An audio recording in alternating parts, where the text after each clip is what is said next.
संस्कृत मध्ये आहेत, तेव्हाच्या भाषेतले आहेत, समजायला अवघड आहे, पण ते गूढ होत गेलं. पण ज्यांना ज्यांना माहिती आहे त्यांनी ते आत्मसात केलं आणि ते फार पुढे गेलेले. मला हे भाग्य लाभलं ते माझ्या आजोबांमुळे, आजीमुळे. कारण ते तर अडाणी होते, पण ते ह्या अध्यात्म, ह्या कलेतनं, ह्या थेअरीतनं जगत होते. त्यामुळे ते सांगायचे, कुठला श्वास चाललाय? डावा चाललाय ना? मग जरा अभ्यासाला बस बरं. उजवा चाललाय ना? शांत बस बरं. म्हणजे मी म्हणायचे हे काय असतं? पण ज्यावेळेस मी हा वाचायला सुरुवात केली, तेव्हा मला त्यातलं एक गुण उकलत गेलं आणि मी पुन्हा पुन्हा नव्याने शिकत चालले. आणि हे श्वासाचं निरीक्षण प्रत्येकाने करायचं असतं. हे ज्ञान प्रत्येकाने घ्यायचं असतं. कारण श्वास म्हणजे आपण श्वास घ्यायचा आणि सोडायचा एवढंच माहितीये.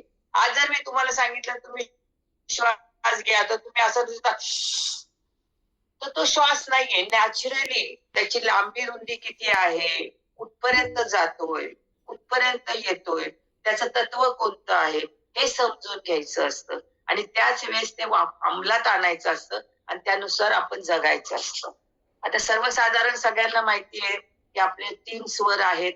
इळा स्वर म्हणजे चंद्र स्वर, जो डाव्या हाताला असतो, आणि पिंगला नाडी म्हणजे सूर्य स्वर हा उजव्या हाताला असतो. आता हे चंद्र आणि सूर्य काय आहे? आपला श्वास कधीही एका वेळेस दोन्ही नाकपुड्या चालत नाही. चालल्या तर त्या मंद असतात, ते समजत पण नाही श्वास चाललाय का नाही चालला. तुम्ही नुसता हात लावा आणि मग तुम्हाला समजेल कुठली तरी एक नाकपुडी जोरात वाहतीये. आणि मग त्यावेळेला कळतं की माझी आता ही डावी नाकपुडी चाललेली आहे. मग मी डाव्या नाकपुडीने काय करायचं? ती सक्रिय झालेली आहे.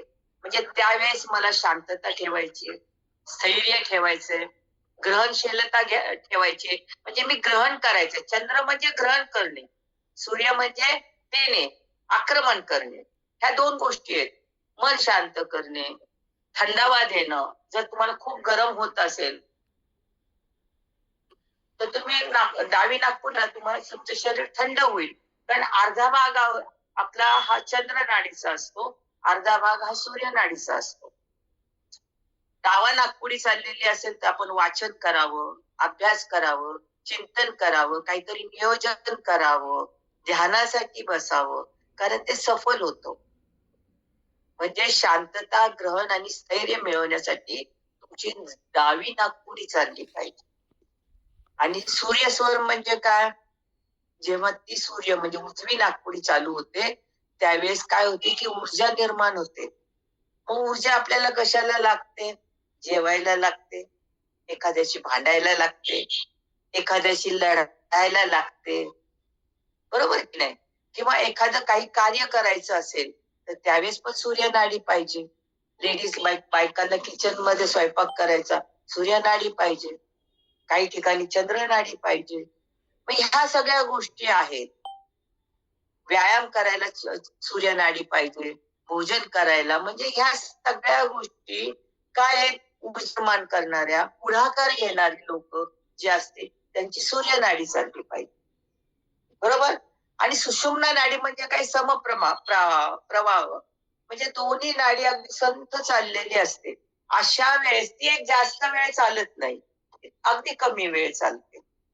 पण त्यावेळेस तुम्ही जर ब्रह्मांडाशी कनेक्ट झाला तर तुम्हाला खूप गोष्टी मिळतात. त्यावेळेस कुठलंही नाही आणि कुठलंही काम करायला गेलं तर ते असफल होत.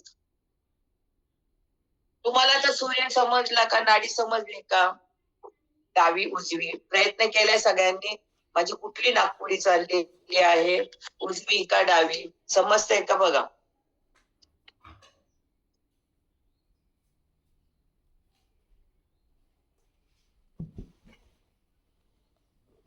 हे जेव्हा समजतं ना, याच्या वेळेला म्हणजे कुठल्या तुमचा कोणता स्वर चाललाय. प्रत्येक पक्षामध्ये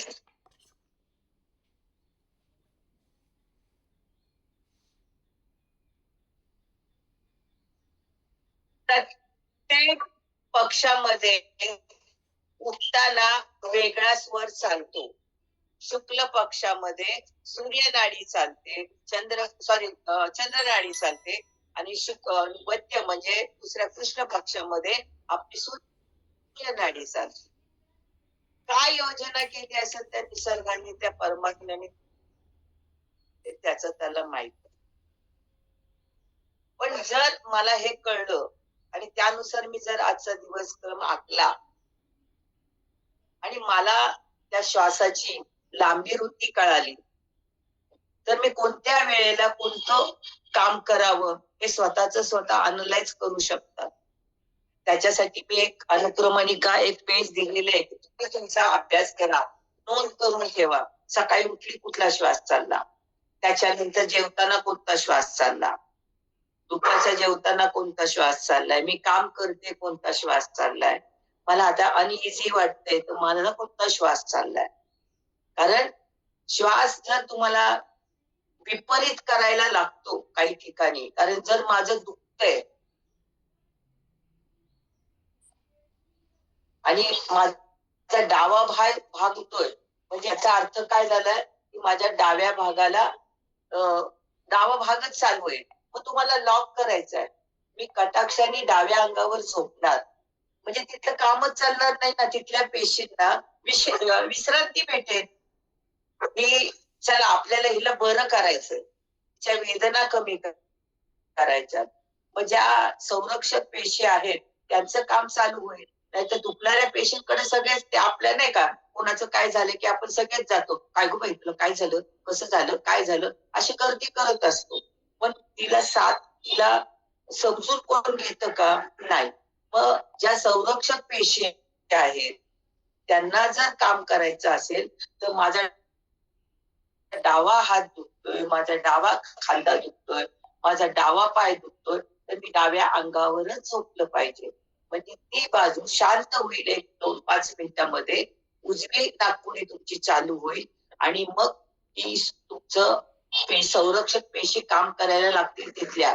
हे पेन किलर लवकर यांचे पेन दुरुस्त करावं. कधी प्रयोग करून बघा. डोकं दुखतंय तुमचं, कुठला भाग दुखतंय, डोकं काय सगळं दुखत नाही. कोणाचं हित दुखतं, कोणाचं हित दुखतं, कोणाचं हित दुखतं. शांत पडून राहते मी त्याच भागावर. डोकं दुखायचं 5-10 मिनिटांनी कमी होत जात. ह्या सगळ्या गोष्टी आहेत. तुम्हाला भूक लागलेली असते, बघा ना, खरी भूक आहे का खोटी भूक आहे? प्रश्न तो सारखा. आजकाल खोटी भूक तर भरपूर जणांना लागते आणि मग खाका होतं. पण खरी भूक आणि खोटी भूक ओळखायची. खरी भूक लागली तर तुमची सूर्य नाकपुडी चालू होते, चंद्र नाकपुडी चालू असेल आणि तुम्हाला भूक लागली असेल तर समजणे का दाल में कुछ काला है, नाही जेवायचं त्यावेळेस. तुमची सूर्य नाडी ऍक्टिव्ह झाली पाहिजे, तेव्हाच तुम्ही खा. हा एक आहारशास्त्रामध्ये किंवा स्वरशास्त्रामध्ये हा एक छोटासा नियम आहे. आपल्याला ओळखायचं, स्वतःचं निरीक्षण करायचं आणि मग जेव्हा तुम्ही स्वतःचं निरीक्षण करायला लागला की मग तुम्हाला त्याचं संतुलन गाठता येईल. मग निर्णय घेता येईल की मला काय करायचं. आपल्याला दुखायला लागले की आपण लगेच कुठेतरी गोळी घेणार, नाहीतर दवाखान्यात जाणार. पण माझं का दुखतं हा कधी विचार केलाय का? तर त्याच्यामध्ये हे शिवसरोदयाचे प्राथमिक गोष्टी आहेत की पहिले हे ओळखा, माझं नेमकं काय होतंय, कुठं दुखतंय. जेव्हा तुम्ही शांत होता तेव्हा तुम्हाला जिथं दुखतो तो भाग जाणवायला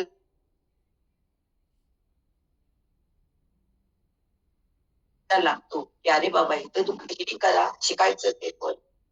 शिलिक म्हणजे काय असतं? स्पर्श चिकित्सा असतं. मायेने ममतेने त्या भागाला गोंजारायचं असतं. कधी आपल्या स्वतःला कधी तुम्ही गोंजारलंय?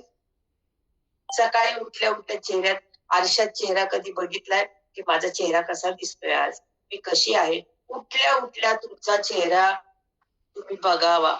सुरुवातीला ना तो इतका भयानक दिसेल तुम्हाला, कारण रात्रभर फालतूचे विचार करून चेहऱ्यावर सगळं उमटलेलं असतं.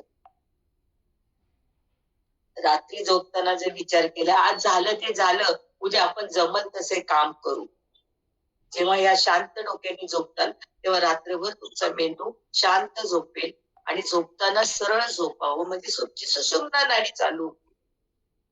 नंतर शरीराला जशी गरज कुशीवर होईल, उजव्या कुशीवर होईल, पुन्हा डाव्या कुशीवर, उजव्या कुशीवर होईल. हा त्याचा कार्यक्रम चालेल, कारण त्याला आतमध्ये रात्री तुमच्या 8 तासाच्या झोपेमध्ये सगळं डिटॉक्सचं काम करायचं असतं. मग त्याला वेळ द्यायचा. नाही मला बाई अशीच झोप येते, मी ह्याच कुशीवर झोपते. नाही ना, चुकीचं आहे. झोपताना सरळ शांत अगदी मस्त शवासन करत झोपावं. दिवस खूप छान झाले. खराब झाले तरी म्हणायचं मला त्यातनं शिकायला मिळालं. उद्या मी त्याच्यात दुरुस्ती करते. मला मदत कर. मला योग्य मार्गावर जाण्यासाठी. हा जेव्हा तुम्ही विचार करताल तेव्हा तुम्ही पुढे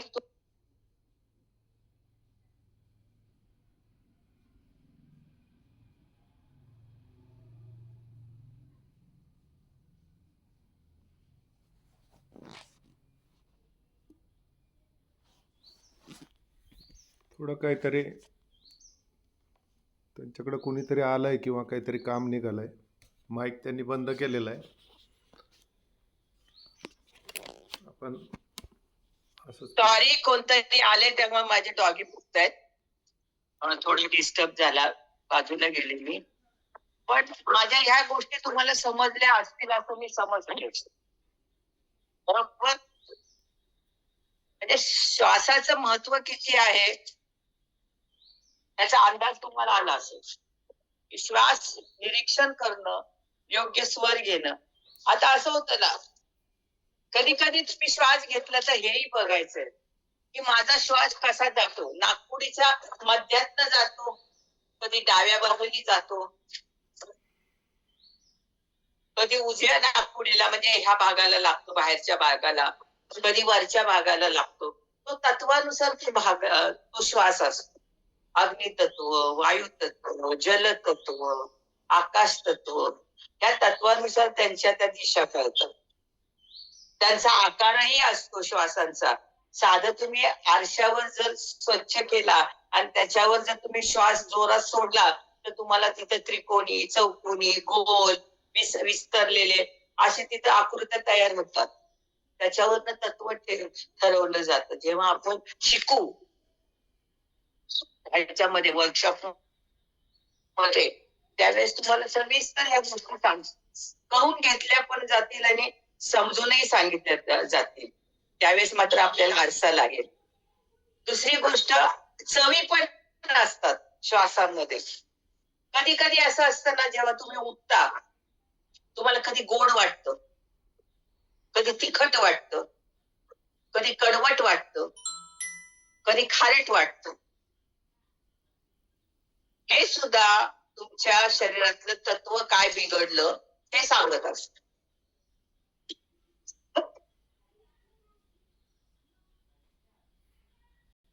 मग त्याच्यानुसार आपण आपल्या श्वासांमध्ये जर दुरुस्ती आणली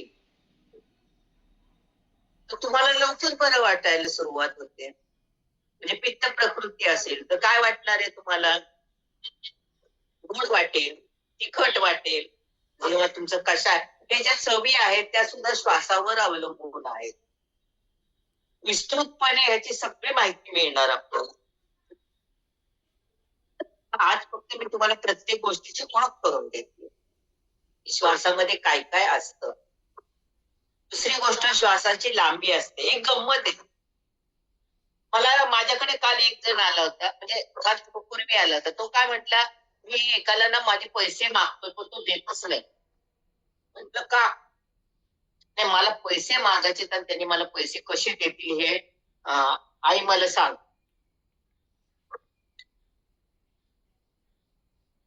तुम्ही म्हणता पैसे मागू शकता, तुम्हाला पाहिजे तसं मिळेल, तुम्ही मिळवता, मग मला तुम्ही सांगा नाही कुठली. मग त्याला म्हटलं तुझा श्वास कुठला चालला. आता एक लक्षात ठेवा, श्वास चालतो आकाश तत्वावर. आकाश तत्वावर जर तुम्ही कोणाला पैसे मागितले तर तो ऐकून न ऐकल्यासारखं करेल. तो गेला ना वरती, तुमचा मेसेज आकाशात गेला, ढगात. वायू तत्वावर जर तुम्ही काही मागितलं तो म्हणेल कुठं पळून चाललो, देईल ना आज उद्या, माझ्याकडे आता नाहीये. ते जर अग्नी तत्वावर मागितलं, मी काय पळून चाललो का? देईल की, तुला काय घाई आहे एवढी म्हणून तो टाळून देईल. पण हेच पैसे जर तुम्ही पृथ्वी तत्वावर जेव्हा तुमचा श्वास असेल आणि तो मागितला, तो गपचूप पैसे देईल आणून तुम्हाला. जलतत्वावर असेल तो लगेच ट्रान्सफर करेल. ह्या गोष्टी आहेत. आपल्याला हवं असलं तर माझा श्वास कसा चालायचा. आता एक छोटासा करा, तुम्ही ही मुद्रा करा. ती मुद्रा कुठली आहे? प्राण मुद्रा. म्हणजे कुठली मुद्रा आहे? वायू मुद्रा. आणि आता ही मुद्रा केल्यानंतर तुमचा श्वास कुठपर्यंत जातो ते बघा. बळ श्वास घेऊ नका बेंबीपर्यंत. फक्त कुठपर्यंत जातोय, घशापर्यंत, छातीपर्यंत, नाभीच्या वरती, पोटावर, नाभीपर्यंत, नाभीच्या खाली फक्त लक्ष द्या. हे जर तुम्ही घेतलं तर तुमचा श्वास कुठं जातो? वायू तत्वाला. हे जर असेल तर आकाश तत्वाला. हे जर असेल तर पृथ्वी तत्वावर. हे जर असेल तर जल तत्वावर. आता कोणाला काय मागायचं असेल ना, प्रयोग करून बघा. थोडा वेळ थांबा आणि मग त्याला म्हणा की मला काय पाहिजे. मुलांना अभ्यास करायला सांगायचा आहे. म्हणजे त्यांनी पृथ्वी तत्वावर शांत राहिलं पाहिजे की नाही. आपलं पण चंद्रदाणी चालू झाली पाहिजे, पृथ्वी तत्व चालू झालं पाहिजे. मग काय करायचं? थोडा वेळ बसायचं, उजवी नाकपुडी बंद करायची. नाही तर तुमच्या जवळ मोबाईल असतो. मोबाईल तुम्ही उजव्या काखेत ठेवा. थोड्या वेळाने डावी नाकपुडी चालू होईल, म्हणजे चंद्र नाडी चालू होईल. मुद्रा ही ठेवा, त्याच्यात बळकटी येईल. आणि मग त्याला म्हणायचं, अरे वा, अभ्यास करतोयस का? पटकन करून टाक रे, मोकळा हो. ते छान अभ्यास करतोय. पॉझिटिव्हली बोल. आणि तो करेल. हा माझ्या सगळ्या विद्यार्थ्यांनी हा उपयोग केलेला आहे आणि त्यांच्या मुलांनी पटापट अभ्यास केलेला आहे. माझ्याकडे शिकायला आले तेव्हा त्यांनी तेच सांगितलं. वही इथं ठेवायची, पुढे ह्या मुद्रेने ध्यानस्थ बसायचं आणि अभ्यासाला सुरुवात करायचं. अर्ध्या तासाच्या आत अभ्यास कंप्लीट झाला पाहिजे. झालंय कंप्लीट. माझ्या मुलांना मी करून घेत होते ते. माझी मुलं वेळेच्या आधी पेपर लिहायचे आणि त्यांना जर मी सांगितलं ना की आज 70 मार्क मिळवणार का? हो म्हणायचे. 70 मार्काचं लिहून यायचे. वरती 1 मार्काचं कमी नाही, 1 मार्क 70 मार्काचं लिहिलं 70 मार्क मिळणार. 50 मार्काचं लिहा म्हटलं 50 मार्काचंच लिहिणार. त्याच्यापेक्षा जास्त नाही. त्यांना सांगितलं ना, आज हे वाचन करा, ते वाचन करा, सगळं वाचन केलं. माझा मोठा मुलगा शहीद झाला इंडियन नेव्ही मध्ये. तो नेव्ही मध्ये होता आणि एनडीएच्या परीक्षेत तो 17वा होता. ही परीक्षा फार टफ असते, पण त्याला द्यायची होती, दे म्हटलं, नो प्रॉब्लेम. अशी त्यांनी परीक्षा दिली. कधी कधी हे एमपीएससीची युपीएससीची मुलं इतका अभ्यास करतात तेव्हा मला आश्चर्य वाटतं की अरे एवढा अभ्यास केला तर मी केला असेल तर आणखीन किती पुढे गेले असते, भरपूर डिग्र्या मी सांभाळल्या असत्या. पण आयुष्य हे मजेशीर जगायला शिका. प्रॉब्लेम्स येतच असतात, पण स्वतः जर लक्ष दिलं तर तुमचं यश तुमच्या हातात आहे, ते दुसऱ्याच्या हातात नाहीये. मी कसं वागता, तुम्ही कसं जगता ह्याच्यावर आहे. मग म्हणतात ना, पूर्णमदं पूर्णमिदं पूर्णात् पूर्णमुदच्यते पूर्णस्य पूर्णमादाय पूर्णमेवावशिष्यते. निसर्गात हा नियम आहे, त्याच्यापर्यंत कितीही घ्या, तो कधी संपत नाही. संपता तुम्ही, मागता तुम्ही. तुम्ही का मागता? त्याला जर जास्त द्यायचं असेल आणि तुम्ही म्हणता मला दे रे एवढे, तुमचं लिमिट का ठेवता? त्याच्यावर टाका ना, अरे मला एवढे लागायचे, तुला किती द्यायचे, तू दे ना मला. बरोबर देईल तो. तो ठेवणार नाही तुम्हाला. तुम्ही प्रामाणिक राहा, श्वासावर मागा. ब्रह्मांडाला सुद्धा तेच करा. माझ्या आजोबांनी मला काय सांगितलं होतं, पैसे मागायचे नाही, तुला काय वस्तू पाहिजे ती माग. कशी मागणार? मग मी बसायचे, मग म्हणायचे हा मला आज हे पाहिजे. मला मिळत होते ते, आजही मला मिळते. असं नाही की मिळत नाही. वेळ लागला तर त्याला द्यायचं तेव्हा तो देईल ना. जेव्हा माझ्या येण्यामध्ये त्याचा रस्ता असेल तेव्हाच तो येईल. कुठेतरी असेल ना अडकलेलं. आज काय पार्सल सुद्धा काय कुठनं मागवलं, दिल्लीवरनं मागितलं तर ते पहिलं महाराष्ट्रात येणार, महाराष्ट्रातनं पुण्यात येणार, पुण्यातनं पेठेत जाणार, पेठेतनं घरी येणार. हे त्यांचे रस्ते असतात. तसं ब्रह्मांडाने पण आपला रस्ता ठरवलेला असतो. मग आपल्याला जेव्हा मिळायचं तेव्हाच मिळणार आहे. ह्या महत्वाच्या गोष्टी आहेत. मला वाटतं माझी ओळख आणि श्वासाची ओळख तुम्हाला सांगितली आहे. कोणाचे प्रश्न असेल तर लिहून पाठवा किंवा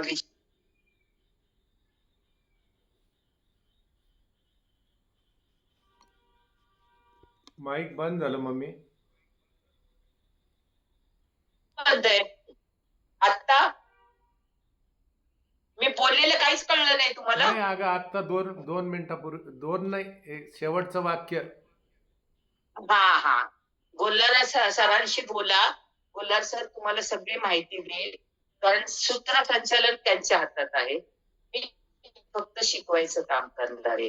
मुलगा आहे, मुलांनी सगळं बघावं जे काय आहे ते. आणि त्यांनी काय आईला द्यावं, तर तो आमचं दोघांचंही भरपूर, आम्ही एकमेकांना कितीतरी वर्ष त्यांनी सर्वोपचाराच्या माध्यमात ओळखतो. ते मला ओळखतात, मी त्यांना ओळखते. त्यांना माझं कार्य माहिती आहे. कुणाला काही प्रश्न असेल तर विचारा. मला एक प्रश्न, बोला ना. माझी मुलगी जरा जास्त हट्टी आणि म्हणजे तिला जे पाहिजे ते पाहिजेच असतं आणि मग त्यासाठी ती थोडीशी रडणं वगैरे भरपूर वेळ चालतं आणि ह्या गोष्टीवर मी सगळे उपाय करून पाहिलेत, पण काही काम होत नाहीये. तर ह्या पद्धतीने तुम्ही जे सांगताय त्या पद्धतीने आपण करू शकतो का तिला ट्रीट? अगदी करू शकता, पण महत्वाची गोष्ट पहिला हट्टीपणा तुमचा सोडा. तुमचा चेहरा बोलतो की तुम्ही किती हट्टी आहात. आणि त्या लक्षात बेसिडी कसं असतं, मुलं हे आपलं अनुकरण असतं. आपल्याला जेव्हा आपण जसं वागतो तसं मुलगा आपल्याला अनुकरण करत असतो. त्याच्यामुळे हट्टी होत जातो. हट्टी केव्हा होतं, जेव्हा त्याला त्याच्या वस्तू पाहिजे असतात आणि मिळाल्या नाहीत की तो काहीतरी ट्रिक शोधतो आणि मग त्रास द्यायला सुरुवात करतो. पण हे हट्ट होतोय ना, मग तुमचाही चंद्रस्वर चालू राहिला पाहिजे. त्याला छान मध्ये उजव्या कुशीवर झोपवायचं आणि डाव्या कुशीवर त्याला थोपटत राहायचं. पाठीच्या कण्याला त्याला प्रेस करत राहा. त्याचे मामा मुलांच्या इथं थोपटतात, म्हणजे त्यांचं मन शांत होतं. आणि दुसरी गोष्ट, तो का रडतो हा प्रश्न विचारा. त्याच्या प्रश्नाची उत्तर द्या. तुला हे पाहिजे का, तुला ते पाहिजे का. मुलांचं काय होतं माहितीये का, तो किती वर्षाचा आहे? 5 वर्षांची. 5 वर्षाचा. 5 वर्षांची आहे ती. अच्छा. पण 5 वर्षांमध्ये काय होतं माहितीये का, कधी कधी घाबरून त्यांचा स्वर बदलतो आणि ते दचकतात आणि रडायला सुरुवात करतात. त्यांना ते समजत नाही माझ्यात नेमकं काय झालं. आपल्याला सुद्धा होतं की कधी कधी गडगडल्यासारखं, कोणीतरी असं आपण पण करतोच ना. पण आपण सावरतो, कारण आता आपण मोठे झालो. मुलं नाही सावरत, पण त्यावेळेस त्याला गरज असते ती जवळ घेण्याची, त्याच्या पाठीवर थोपटायची, त्याला शांत करायची. आपण त्याला ओरडतच असतो. त्यापेक्षा अरे वा काय पाहिजे, जाऊ दे, काय काम कायमच पडलेले, आपण काय पाहिजे त्याच्याशी खेळा, शांत होईल. आणि त्यावेळेस कुठे ठेवायचं त्याला, डाव्या कुशीवर. आपला पण डावा, आपला पण हे चंद्र नाडी चालली पाहिजे. पण शांत तो. थँक्यू. चला माईक बंद अजून करा कोणाला तुमचा. आहे काय प्रश्न? ज्यांचं बोलणं झालं त्यांनी माईक बंद करायचे, कारण काय होतं मग बाकीच्यांना डिस्टर्ब होतो. चला त्याच्यानंतरचा प्रश्न. नमस्कार मॅडम. नमस्कार. घोरण्यासाठी कोणती नाडी काम करू शकते काय? घोरण्यासाठी घोरतं केव्हा, जेव्हा तुमची श्वासनलिका ओपन होते, म्हणजे तुमची मान अशी वर जाते, शक्यतो खाली घ्यायची. अच्छा. रात्री झोपेमध्ये कसं करणार, मान खाली कवर? नाही, सवय लावा ना झोपताना. अच्छा. सवय ह्या गोष्टी कशा असतात, आपण चुकीच्या सवयी लावल्यात त्यामुळे ते चुकीचं होत जातं. पण जाणीवपूर्वक जर तुम्ही झोपायची सवय, तुमची उशी तशी बनवा. आपण काय करतो, उशीला ना डोक्याखाली ठेवतो, त्यामुळे मान वर जाते. उशी ऍक्च्युअली गळ्याच्या खाली पाठीमागे ठेवायची असते, कारण गळ्याच्या मध्ये गॅप असतो, तो भरून काढला पाहिजे. आजकाल तशा उशा निघाल्या आहेत.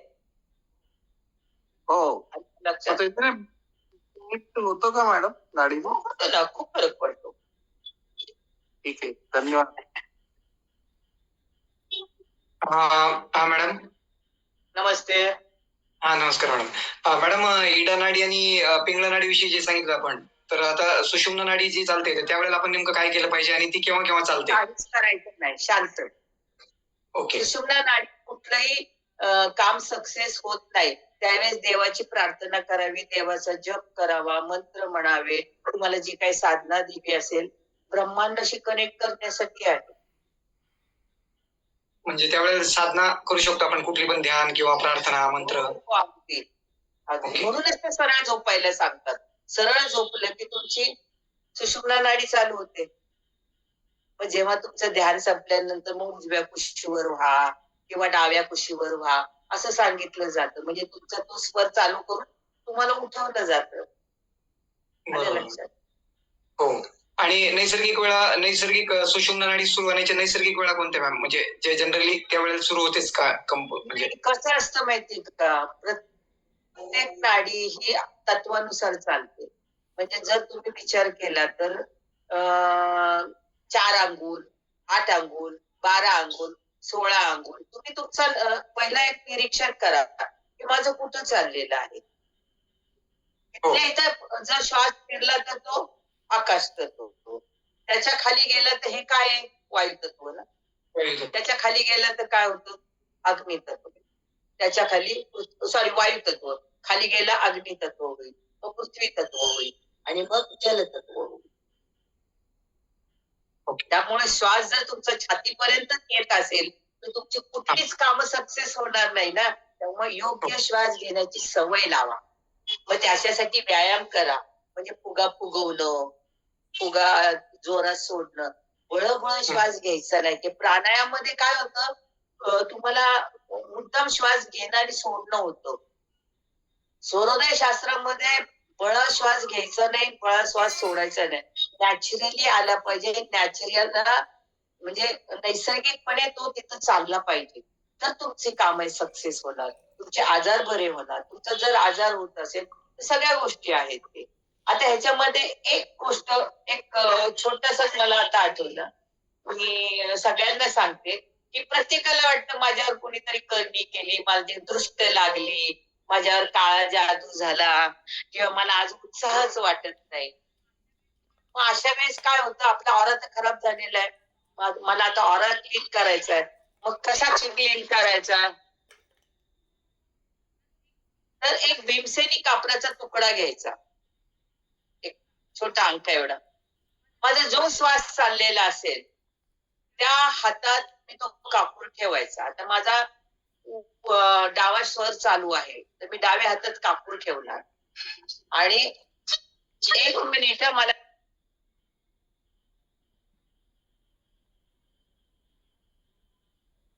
पुन्हा आपण आईंकडे जाऊ. तत्पूर्वी आणखी कोणाचे काही प्रश्न आहेत का? आणखी कोणाचे काही प्रश्न असतील तर विचारा.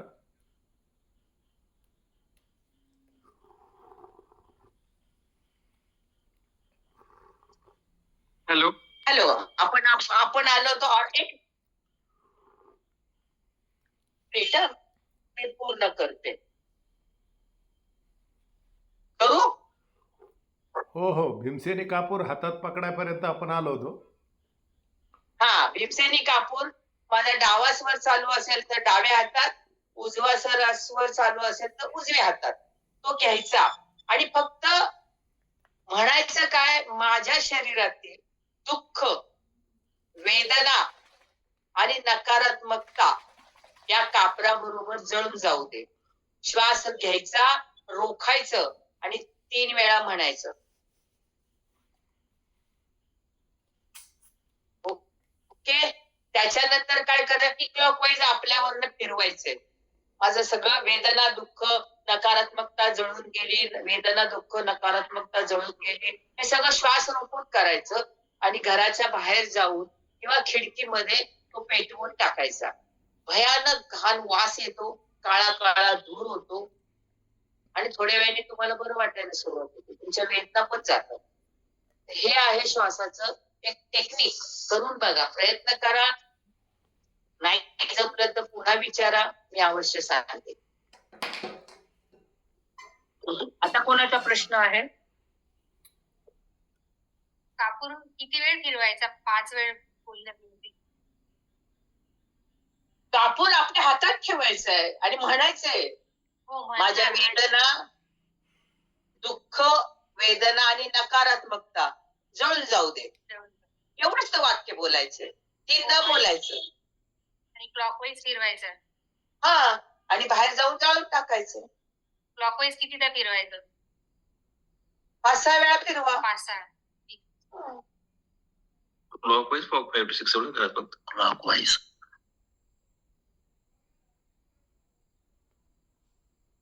प्रवीणजी टकले, आपला काही प्रश्न असेल तर विचारा, अन्यथा माईक बंद करा.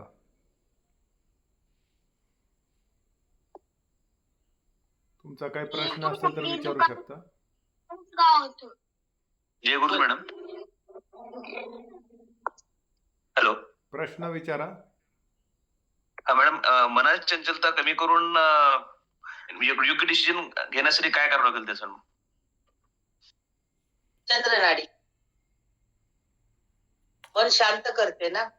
आता ह्याच्यात गंमत अशी आहे की तुम्हाला शांतताना मला श्वास समजत नाहीये, मी 4 लोकांच्यात बसलोय, तर मी काय करायचं? आपल्या नेहमी ना आपल्या 2 खिशामध्ये एक पांढरा रुमाल, एक लाल रुमाल ठेवावा. मजा असते. जेव्हा तुमचं मन चंचल झालं किंवा मला आता काय सुचत नाही, पांढरा रुमाल काढायचा आणि त्याच्याकडे बघायचं. पांढरा रंग हा चंद्राचा असतो. पूर्वीच्या काळी बघा, आपण एखाद्या कार्याला बाहेर पडलो तर आपल्या हातावर काय ठेवलं जात होतं? दही साखर. बरोबर की नाही? म्हणजे चंद्रनाडी चालू करायची, घराच्या बाहेर डावा पाय ठेवायचा. मला माहिती नाही तुमच्या घरात सांगत होते का नाही होते, पण आम्हाला सांगायचे, परीक्षेला जायचं ना, दही साखर द्यायचे, डावा पाय बाहेर ठेवून जा बघू. आणि वर्गात गेल्यानंतर सुद्धा डावा पाय ठेवायचा आहे, कारण मला चांगलं पेपर द्यायचं आहे, भांडायला जायचं नाही. आणि खेळायला जायचं तेव्हा सूर्यनाडी, कारण तिथे जंग आहे, युद्ध आहे. आलं लक्षात? हो मॅडम.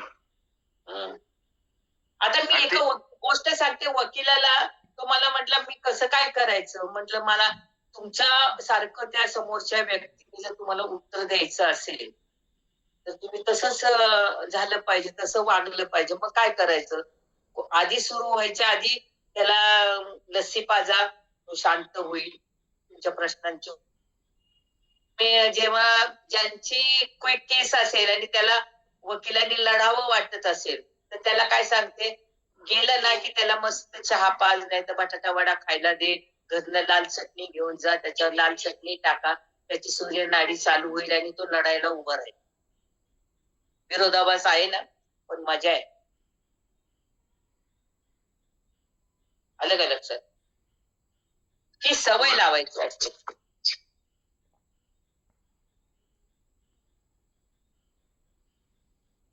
चला पुढचा प्रश्न. नमस्कार मॅम, विचारा. माझा आवाज येतोय? हो हो. ऍक्च्युली मी टीचर आहे आणि मला आणि डान्स टीचर आहे. तर मला नर्वस खूप प्रश्न येतो आणि स्ट्रेस पण होतो जेव्हा 30-35 पोरं सोबत येतात आणि लहान मुलं असल्यामुळे त्यांची एनर्जी काही लोकांची खूप जास्त असते. तर पुष्कळदा जास्त एनर्जीमुळे ते लक्ष देत नाही आणि गरजेपेक्षा जास्त ऍक्टिव्ह असतात. त्यामुळे दुसऱ्यांना त्यांचा हातपाय लागणं किंवा असा काही त्रास होईल याची मला भीती असते आणि त्यामुळे मी खूप स्ट्रेसफुल पण राहते क्लासमध्ये. तर असं काय करता येईल की ज्यामुळे त्यांना जेवढी एनर्जी डान्ससाठी लागेल ती बॅलन्स करू शकतील आणि कोणाला इजा होणार नाही, तेवढा कंट्रोल पण त्यांच्यामध्ये राहू शकेल. म्हणजे पूर्ण क्लास, कारण की दर एक व्यक्ती वेगळं वेगळं असतो आणि त्या सिच्युएशन मध्ये कसं सांभाळायचं. एक लक्षात ठेवा की आपण कधीही दुसऱ्याला कंट्रोल करायला जायचं नाही किंवा दुसऱ्याशी तुलना करायला जायचं नाही. मी मला स्वतःला बजवायचंय की मला किती वेळ परफॉर्म करायचा आहे. अर्धा तास, 1 तास. तुमच्या ट्रिलियन पेशी हे तुमचं ऐकणार आहे. तुम्ही दुसऱ्यासाठी एनर्जी का वेस्ट करता? आलं लक्षात? ज्या वेळेस तुम्ही स्वतः ठरवता की मला 3 तास परफॉर्मन्स देतात, तुमची शरीर ऑटोमॅटिक सज्ज राहील 3 तास काम करायला किंवा परफॉर्मन्स द्यायला. तुम्ही तो किती देतो, मग ते असं करतो, तुमची एनर्जी तिकडे जाते. मी नेहमी रामायणातली वाल्या आणि सुग्रीवीची गोष्ट सांगते. वाल्याला कोणी ललकारलं तर जो ललकारतो त्याची निम्मी शक्ती त्याला मिळते. मग तुमची निम्मी ऊर्जा कुठं जाते? समोरच्याला. ती घ्या ना आपल्यातच. त्याला काय करायचं ते करू द्या, मला काय करायचं. तू छान परफॉर्मन्स करणारे, मस्त करणारे, तुम्ही आपण तुलना करतो की बघ किती चांगलं करते, तिला किती चांगलं येतं. अरे तसं नका ना, ती एनर्जी का वेस्ट करता? म्हणजे पहिली एनर्जी तुम्हीच घालवता ना. विचार करा. म्हणजे जेव्हा मुलांचा पूर्ण ग्रुप क्लासमध्ये येतो आहे, तर एक बॅलन्स कसा मेंटेन करता येईल सगळ्यांनी सगळ्यांच्या? एकत्र यायचं आणि प्रत्येक जण सुंदर परफॉर्मन्स करतोय आणि आपण सगळेजण वेळेत पूर्ण करतोय. कोणीही दमत नाहीये. पॉझिटिव्हली वाक्य तयार करा. ठीक आहे. आणि ही आम्हाला ही पहिल्यापासून सवय लावली. सगळेजण असे गोळा होऊन येणार आणि मग ते बोलणार आणि ती एनर्जी घेऊन फास्ट बाहेर जायचं. ओके, 5 मिनिटं मी रजा घेते, तुम्ही गप्पा. तर आता याच्यात कसं आहे, मुलांचा राईट आहे ते खेळणं. आता जर कधी तुम्ही त्यांचे, जसं मम्मीने सांगितलं की उजवी नागपुडी चालू असेल तेव्हा वेळेस खेळायला जाणं योग्य आहे आणि ते संयुक्तिक पण आहे. म्हणजे त्याला उत्साह राहील, त्याला आनंद राहील, तो एक्साइटेड राहील. पण जर कधी आपण चंद्रनाडी जर कधी प्राणायाम त्यांच्याकडून करून घेतला, ते शांत होतील, पण त्यांना जेवढा आनंद खेळण्यात मिळणार आहे तेवढा आनंद त्यांना खेळण्यात मिळणार नाही. आता हे नाडी विज्ञान म्हणजे एवढं विस्तृत विज्ञान आहे की तुम्ही नाडीहून सुद्धा सांगू शकता की समोरच्या व्यक्तीचा मृत्यू किती वेळात होणार आहे आणि कधी होणार आहे. जर तुम्ही ते शास्त्र अवलंबलं तर, त्याची प्रॅक्टिस केली तर. त्याची प्रॅक्टिस करणं गरजेचं आहे. त्याच्यासाठी रोजचे जे प्राणायाम असतात ते प्राणायाम करणं गरजेचं आहे. जसं आता तुमचा ब्लड प्रेशर वाढलेलं आहे. आता ब्लड प्रेशर वाढलं म्हणजे काय काय होतं सांगा बरं? डोकं दुखतं किंवा स्ट्रेस होतो. स्ट्रेस होतं, तुम्ही रिॲक्ट होता. जर हाय ब्लड प्रेशर झालं तर रिॲक्ट होता. कुणाला तरी मारू का, त्याचा गळा दाबू का, त्याच्यानंतर त्याला काही हे करू का, अशा हां.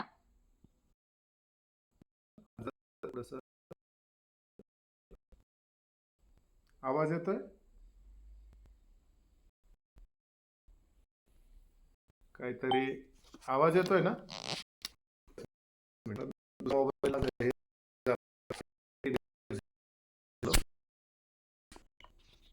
एकच मिनिट.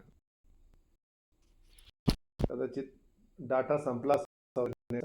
ठीक आहे. तर मग ब्लड प्रेशर वाढल्यानंतर, हाय ब्लड प्रेशर झाल्यानंतर पण काय करतो, तर रिॲक्ट होतो, आहे की नाही? जर कधी चुकीचे निर्णय घेतो, भांडणं करतो, आहे की नाही? बऱ्याचदा आपण बसमध्ये बघतो जागे येऊन भांडणं होतात, कुणाचे त्याच्या म्हणजे काय बोलण्याहून भांडणं होतात. तर मग नंतर एखादं म्हणतो की त्याच्या ओळखीचं असतं, जाऊ द्या पुष्पलताताई, त्यांना हाय ब्लड प्रेशरचा त्रास आहे, मी त्यांच्या पद्धतीने माफी मागतो. बरोबर आहे की नाही? मग असं का होतं की तो रिॲक्ट होतो केव्हा उजवी नाकपुडी त्याची चालू असते, म्हणजे काय असतं त्याचं ब्लड प्रेशर हाय असतं. मग आता त्याच्या विरुद्ध काय करावं लागतं, त्यांनी शांत बसायचं अशा वेळेला आणि आपली डावा स्वर चालवायचा, म्हणजे डावी नाकपुडी चालवायची. मग आता लगेचच डावी नाकपुडी चालू होईल का, नाही होणार. मग त्याच्यासाठी तुम्हाला पर्सचा आईने उदाहरण सांगितलं होतं की पर्स घ्या किंवा सरळ सरळ असा मोबाईल घ्या आणि आपल्या काखेत त्याला मारा. पूर्वीच्या काळी दंड असायचे बघा, लाकडी दंड असायचे. ऋषींचं बघितलं तुम्ही, ते ऋषी दंड ठेवायचे जवळ लाकडी आणि बगल्यात मारायचे तो दंड, बरोबर आहे की नाही? बघितलं आहे का कोणी, कुणाला आठवतं का? तेच शास्त्र होतं की आपली कुठली नाकपुडी चालवायची, जप तप करायचं असलं तर कुठला स्वर चालला पाहिजे. घराच्या बाहेर जर कधी तुम्ही सकारात्मक कामाला निघाले असले तर तुमचा कोणता स्वर चालायला पाहिजे, आहे की नाही? मग आता त्या मुलांचे, त्या ताईंचा प्रश्न होता की मुलं खूप धिंगाणा करतात, हे करतात, म्हणजे काय, ते एक्साईट असतात खेळायला आणि त्यांची उजवी नाकपुडी जास्त प्रमाणात चालू असते. मग तुम्ही, आता तुम्हाला थंडी वाजते, थंडी वाजल्यानंतर तुम्ही काय करता, तुम्हाला गरमी पाहिजे असते, तर उजव्या बगल्यात तुम्ही जर असं हे मारलं, मूठ मारली अशी आणि असं जर बसले, दिसतंय की मी तुम्हाला विवेकानंदांनी जसे हात बांधून बसलेले, ताबडतोब ऊर्जा निर्माण होते तुमच्या शरीरात, होते की नाही होते? हे सरळ सरळ लॉजिक आहे आणि हे 1-2 दिवसांनी आपल्याला शिकून जमणार नाही, त्याची रिहर्सल करावं लागते. झोपेतून उठले, तुम्हाला वाटतं आज दिवसभर पॉझिटिव्ह काम करायला पाहिजे, काही काही दिवशी तुम्ही उठले ना, तुमचा एवढा मूड खराब असतो, उठल्याबरोबर लगे मिसेसला म्हणतात, इथली पेस्ट कोणी घेतली, इथलं हे कुठं गेलं, तिथलं ते कुठं गेलं, काय नळाला पाणी नाही, मी बाथरूममध्ये गेलो, तुला टाकी भरून ठेवता येत नाही, लगेच तो चिडचिड करतो. त्यावेळेस जर चेक केलं तर त्याची उजवी नाकपुडी ॲक्टिव्ह असते. मग त्याच्या विरुद्ध काय, डावी नाकपुडी. मग तीच जर कधी डावी नाकपुडी असली ना त्याची सुरू, तर तो काय असतो, एकदम उठल्याबरोबर शांत असतो. पुष्पलताताई एकदम इतका शांत असतो की त्याला काहीच, म्हणजे बोलल्याने तो बोलत नाही, शांत असतो. मिसेस विचारते, का हो आज काय झालं तुम्हाला, उठल्या उठल्या तुम्ही खूपच शांत आहे. तो त्याला काही माहीत नसतं, कारण त्यांनी नाडीचा काही अभ्यास नसतो त्याला. पण ज्यावेळेस तो शांत असतो, त्याचं जर चेक केलं ना तुम्ही, उठल्याबरोबर त्याची डावी नाकपुडी ॲक्टिव्ह असते, म्हणजे चंद्रनाडी ॲक्टिव्ह असते. चंद्रनाडी काय आहे, शीतल आहे, आणि सूर्यनाडी आहे ही उष्ण आहे. सूर्य काय करतो, सूर्य ऊर्जा देतो, चेतना देतो, चैतन्य देतो, आहे का नाही? आणि सूर्य तापल्यानंतर ऊर्जा पण देतो. तसं आपली उजवी नाकपुडी आपल्या शरीराला ऊर्जा देते, डावी नाकपुडी शरीराला स्थैर्य प्रदान करते, शांतता प्रदान करते. मग हाय ब्लड प्रेशर असलं, आता लताताईंचंच हाय ब्लड प्रेशर असं आपण गृहीत धरू, मग त्याने काय करायचं, उजव्या नाकपुडीतून हाय ब्लड प्रेशर आहे, उजवी नाकपुडी बंद करायची, डाव्या नाकपुडीतून श्वास घ्यायचा, उजव्या नाकपुडीतून बाहेर सोडायचं, पुन्हा डाव्या नाकपुडीतून श्वास घ्यायचा, उजव्या नाकपुडीतून बाहेर. तर हे सर्व सराव तुमच्याकडून करून घेतल्या जाणार आहे. तुम्हाला जर कधी ब्लड प्रेशर असेल तर तुमचं हाय ब्लड प्रेशर असेल, हे मॉनिटरवर आम्ही तुम्हाला मोजून दाखवणार आहे. अगोदर तुमचं ब्लड प्रेशर किती होतं, चंद्रनाडी ॲक्टिव्ह केल्यानंतर तुमचं ब्लड प्रेशर किती झालं, 5च मिनटात तुम्हाला ते पुन्हा, तुमच्याकडे जर ब्लड प्रेशर तपासायचं मशीन असेल, BP ऑपरेटर असेल, तर तुम्हाला ते 5च मिनटात चेक करून दाखवणार आपण. एवढं हे गूढ शास्त्र आहे. तुम्हाला सतत सतत राग येतो, सतत सतत ॲसिडिटी होते, मग काय करायचं? वारंवार ॲसिडिटी होत असेल तर काय करायचं? काही वेळेस काय होत असतं, वारंवार मनात चुकीचे विचार येतात. आता आमच्याकडं तो परवा एक प्रकार घडला. कोणता? मुलाने, वडिलाने आणि नंतर मग पाठीमागून आहे. फक्त 4 किलोमीटर आहे माझ्या रोजच्या येण्या जाण्याच्या रस्त्यात आहे, 4च किलोमीटर. का घडलं? त्यावेळेस त्या मुलाची सुषुम्ना नाडी चालू होती. जर आता आपण त्यावेळेस जर चेक केलं असतं त्याच्या नाकासमोर हात नेऊन, तर सुषुम्ना नाडी त्याची चालू होती.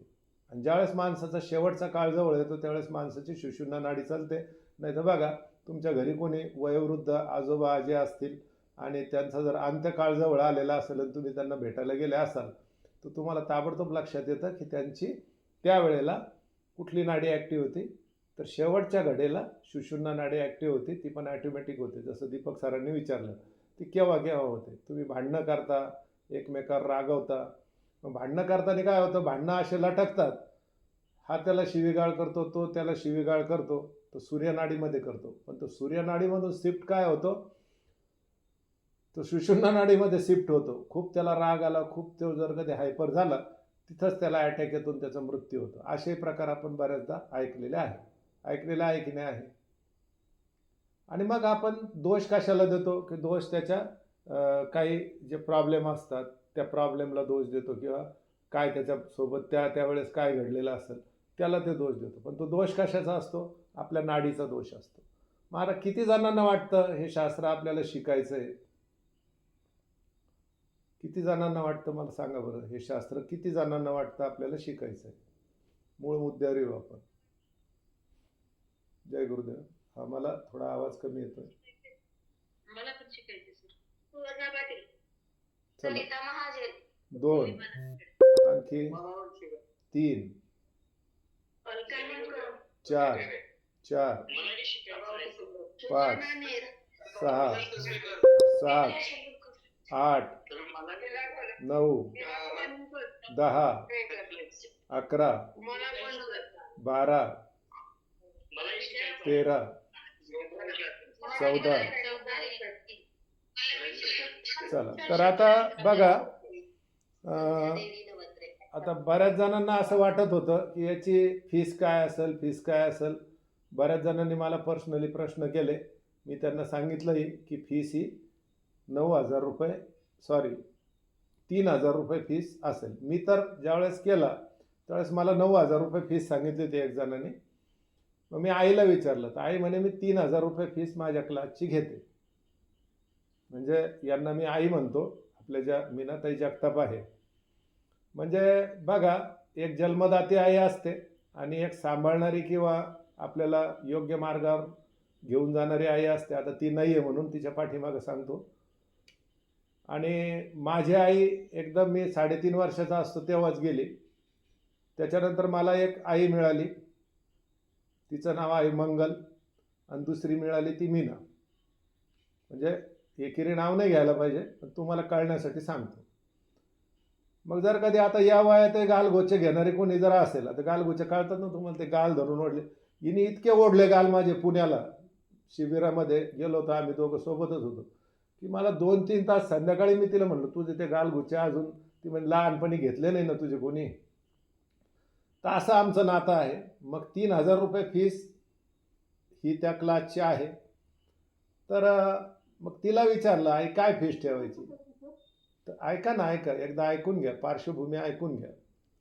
मग ती म्हणे ती पण पैशासाठी कधी हपापली नाही आणि पैशासाठी काही काम करत नाही ते. आणि माझं तर तुम्ही 90% माझे साधकच आहात.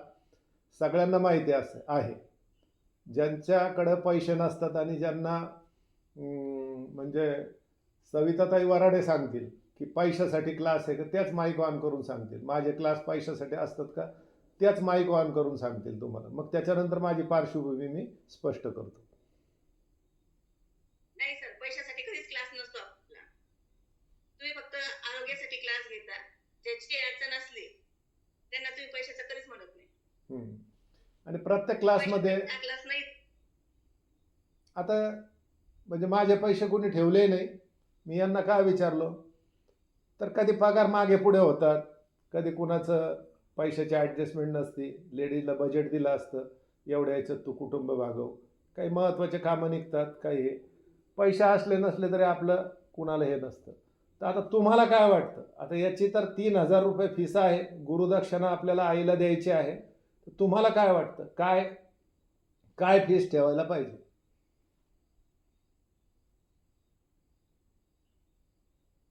जे तुम्हाला योग्य वाटेल ते. नाही, मला तर योग्य, मलाही पैशाची गरज आहे, तुम्हाला माहिती आहे.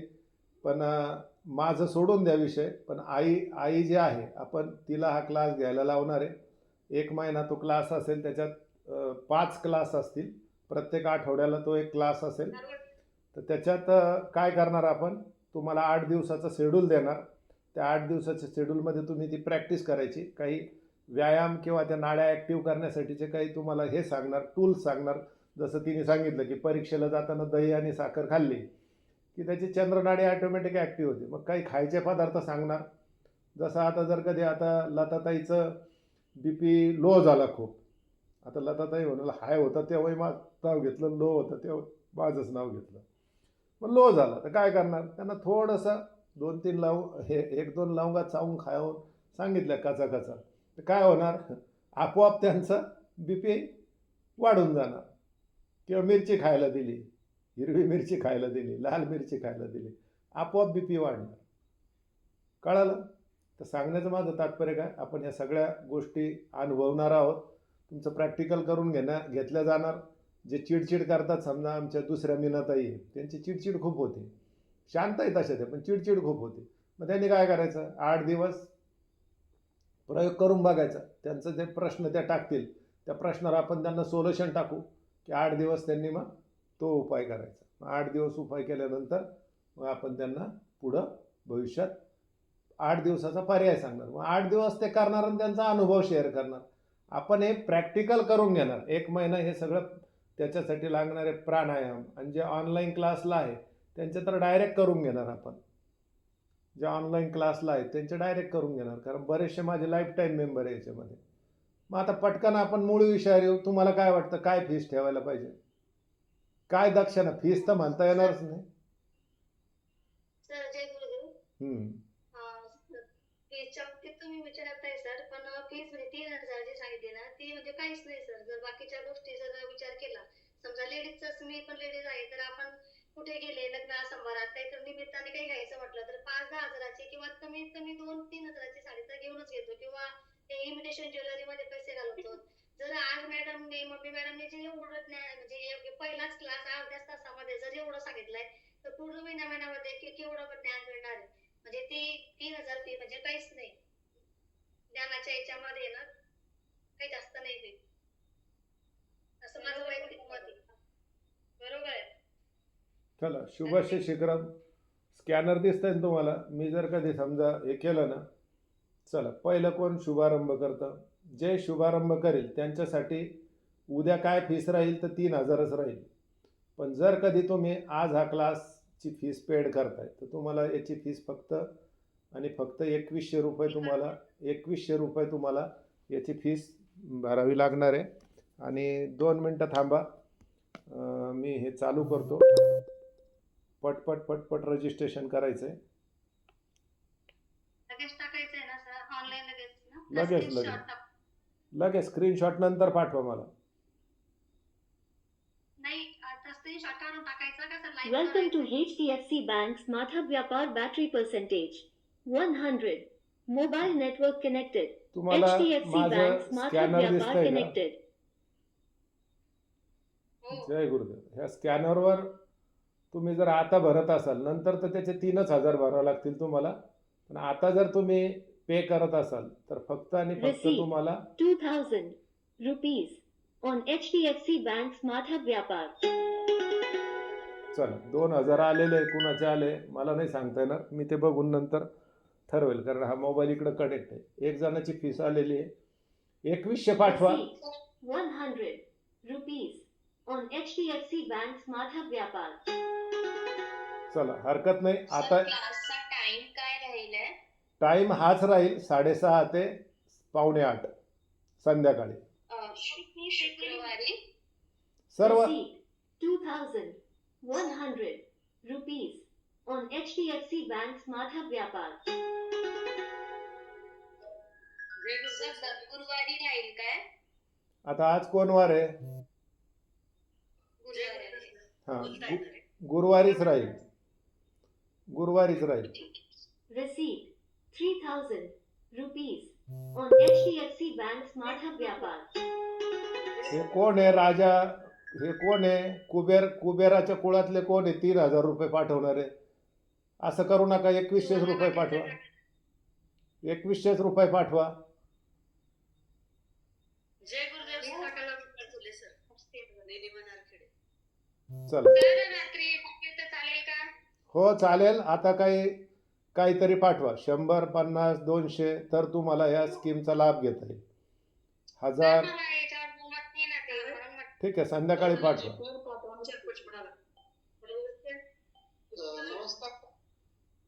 चला, जय गुरुदेव. बोला बोला. Receipt 2,000 हा class 100 rupees on HDFC Bank Smartha Vyapar. आठवड्यातून एक दिवस क्लास असणार. Receipt 2000 rupees on HDFC Bank Smartha Vyapar. Receipt 2100 rupees on HDFC Bank Smartha Vyapar. Gurudev sir किती म्हणजे आता थोडे पाठवायचे म्हणजे किती पर्यंत पाठवू शकतो सर? तुम्ही 1 रुपया पाठवा, काही अडचण नाही.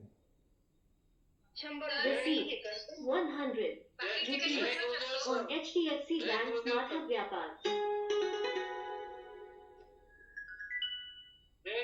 Receipt 2100 rupees on HDFC Bank Smartha Vyapar.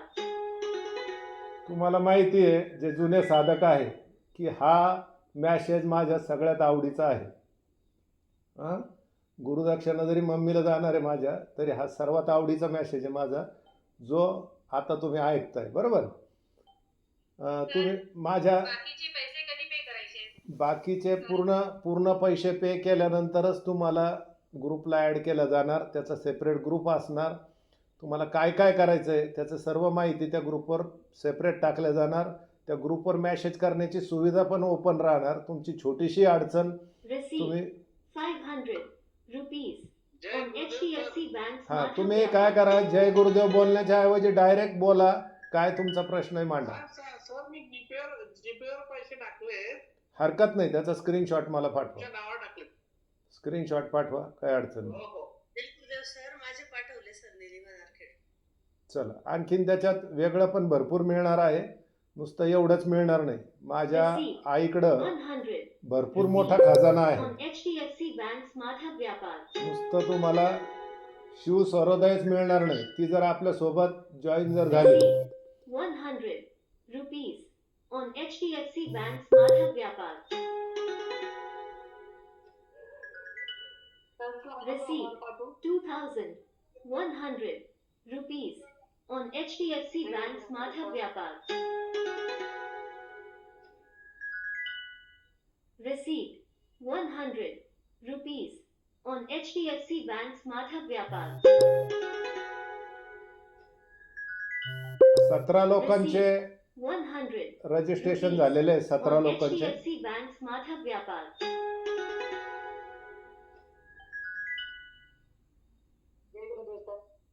पाठवले. जय गुरुदेव सर. जय गुरुदेव. मी नेमका 100 रुपये पाठवले. मी हरकत नाही. आणि ज्यांना असं वाटत असेल आजची काही गुरुदक्षिणा पाठवायची, ते पण पाठवू शकतात, काय अडचण नाही. जय गुरुदेव सर. जय गुरुदेव. सर आमचे सर घट नाही आहेत आणि माझ्याकडे फोन पे नाहीये सर. मी थोड्या वेळात केलं चालेल का? चालेल. फक्त मला एक मेसेज टाकून ठेवा की मला क्लास on करायचा आहे म्हणून. HDFC Bank Smartha Vyapar. त्यांना कॉल नाही करू शकत मी. ते आल्यावर नंतर पाठवा, काहीही अडचण नाही. फक्त तुमचं नाव सांगून द्या on मला. HDFC Bank Smartha Vyapar. नंतर पाठवा. फक्त नाव सांगून द्या मला, मी लिहून घेतोय नाव तुमचे. फक्त ललिता राठोड सर. हो. पोलीस मॅडम ना. हो सर. हो. कारण आपल्याकडे वकील madam, police madam. 500 rupees on HDFC Bank Smartha Vyapar.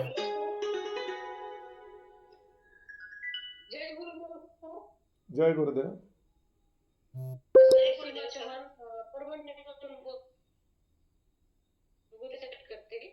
करा, काय अडचण नाही. मला मेसेज करून ठेवा. जय गुरुदेव. प्रभावती शिंदे. 100 केला का तो? 100 करायचे. गुरुदेव सर. जय गुरुदेव.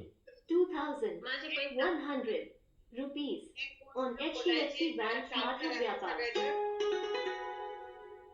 एक गोष्ट बोलायची, सगळ्यांनी शांत राहा. जय गुरुदेव सर. सुवर्णा नेर 100 रुपये मी केले आणि स्क्रीनशॉट तुम्हाला पर्सनलला टाकला आहे. ओके, काय अडचण नाही.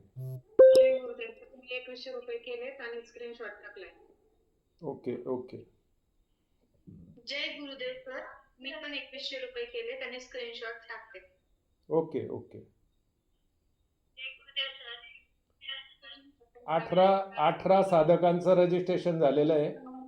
18 साधकांचं रजिस्ट्रेशन झालेलं आहे.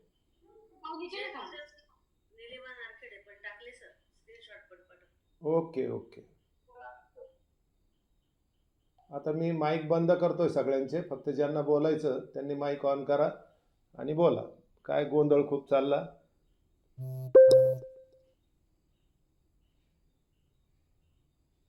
Receipt 100 rupees on HDFC Bank Smart Hub Vyapar.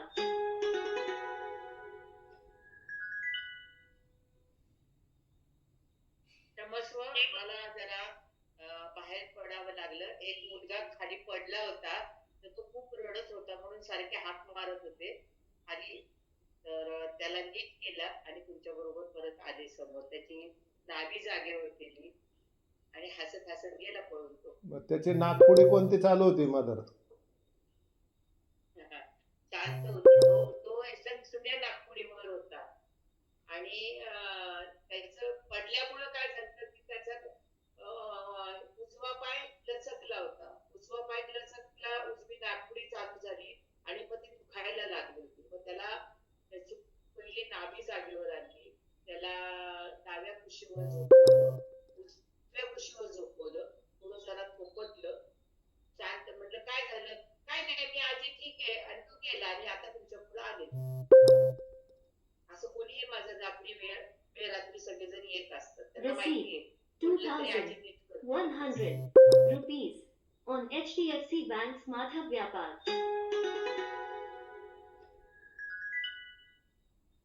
मस्त मध्ये त्याला पिढी साखर खायला दिली. हसत हसत गेला. गोड खायला दिलं.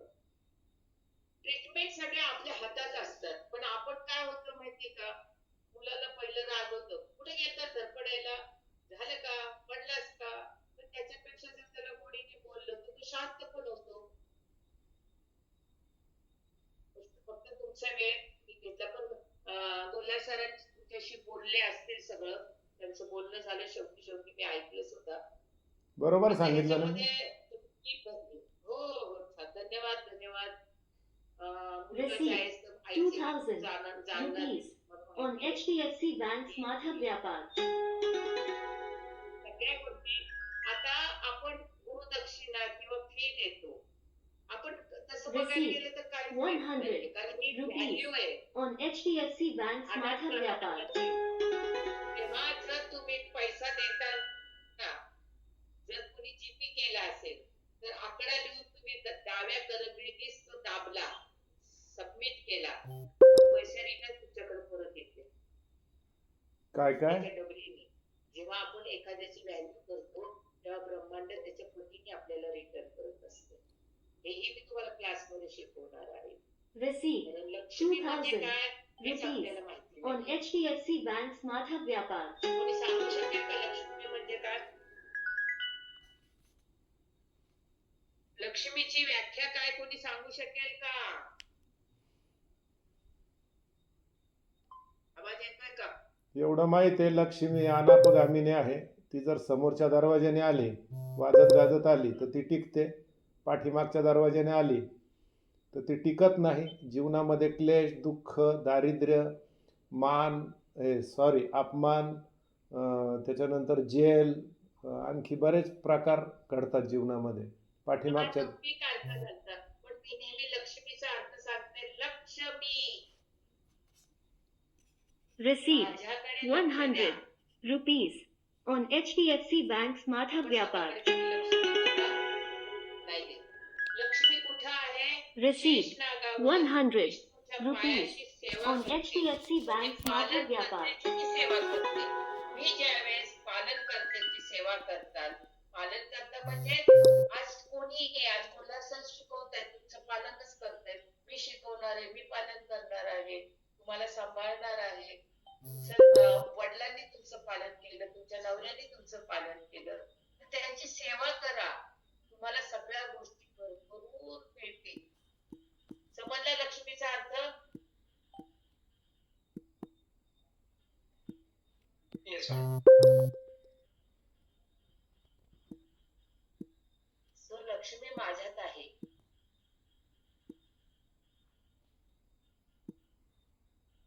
कशी मिळवायची हे मी ठरवायचं आणि एकदा ठरवलं सोडून द्यायचं. मी विचार करत नाही की मी बोलार सरांनी विचारलं मग मी काय म्हणते, हे बघ तुला एकदा सांगितले, तुला जे काय ठरवायचं असेल ते तू ठरव, मला मान्य आहे. मला मी तुझ्या लोकांना ओळखत नाही, मला माहिती नाहीये, तू ठरव बाबा. तू काय करेल, मुलगाच आहे. जेव्हा त्यांनी मला आई म्हटलं तेव्हा तू आईचं हित करणारच आहे. असं नाही असं मला सांभाळणारच आहे. आणि खूप गोष्टी आहेत. मला वाटतं दीपक सरच ना, त्यांनी वाचलं असेल. मी मेकॅनिकल इंजिनियर आहे प्लस डॉक्टर आहे. मी मशीनही नीट करते आणि माणूसही नीट करते. त्यामुळे प्रश्न माझ्या बाबतीत कोणी सगळे सारखे आहेत. दोघांचा प्रॉब्लेम एवढाच असतो, दोघांच्यात असंतुलन होतं की दोघं बिघडतात.